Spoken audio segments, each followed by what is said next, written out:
ভোটের আগে অনুব্রত মণ্ডলের বারংবার হুমকি, আর ভোটের দিন বুথ দখল, ছাপ্পা ভোটের অভিযোগ থেকে রক্তপাত।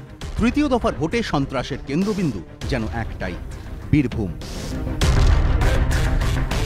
রবিবার সবচেয়ে বেশি গন্ডগোলের ছবি সামনে এসেছে এই জেলা থেকে। সব ক্ষেত্রেই অভিযোগ তৃণমূলের বিরুদ্ধে। কিন্তু এত মরিয়া কেন শাসক দল? রাজনৈতিক পর্যবেক্ষকদের একাংশের মতে এর পেছনে রয়েছে 2014 সালের লোকসভা ভোটের অঙ্ক। বীরভূম জেলায় 11টি বিধানসভা কেন্দ্র রয়েছে। এর মধ্যে 2014 সালের লোকসভা ভোটের ফলের নিরিখে 4টি বিধানসভা কেন্দ্রে বাম কংগ্রেসের মিলিত ভোটের হার তৃণমূলের থেকে ঢের বেশি। 2014 লোকসভা ভোটের বিধানসভা ওয়ারি ফল অনুযায়ী হাসান বিধানসভা কেন্দ্রে বাম কংগ্রেস যেখানে 52% ভোট পেয়েছিল, সেখানে তৃণমূল পেয়েছিল মাত্র 34% ভোট। নলহাটিতে বাম কংগ্রেস পেয়েছিল 48% ভোট, সেখানে তৃণমূলের ভোটের হার 36%। মুরারই কেন্দ্রে বাম কংগ্রেসের ভোটের হার যেখানে 55%, সেখানে তৃণমূল পেয়েছে মাত্র 32% ভোট।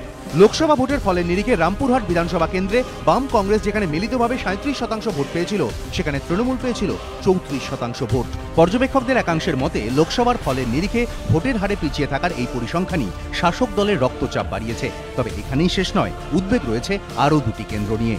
লোকসভা ভোটের ফলের নিরিখে দুবরাজপুরে তৃণমূল এগিয়েছিল মাত্র 3000 ভোটে, আর সিউড়িতে 8000 ভোটে। কিন্তু তাৎপর্যপূর্ণ বিষয় হলো এই দুটি কেন্দ্রে প্রায় 40,000 ভোট পেয়েছিল বিজেপি। বর্তমান পরিস্থিতিতে বিজেপি এই বিপুল পরিমাণ ভোট ধরে রাখতে পারবে কিনা তা নিয়ে সন্দিহান রাজনৈতিক পর্যবেক্ষকদের একাংশ। তাই তাঁদের মতে বিজেপির ভোটের একটা বড় অংশ বাম কংগ্রেস জোটের দিকে চলে এলেই চিন্তায় পড়তে পারে তৃণমূল। সেক্ষেত্রে লোকসভা ভোটের সামান্য এগিয়ে থাকার ব্যবধান মুছে যাওয়া অসম্ভব নয়। আর 2014 লোকসভা ভোটে যে কিভাবে ভূতেরা দাবিয়ে বেরিয়েছিল তা সকলেরই জানা।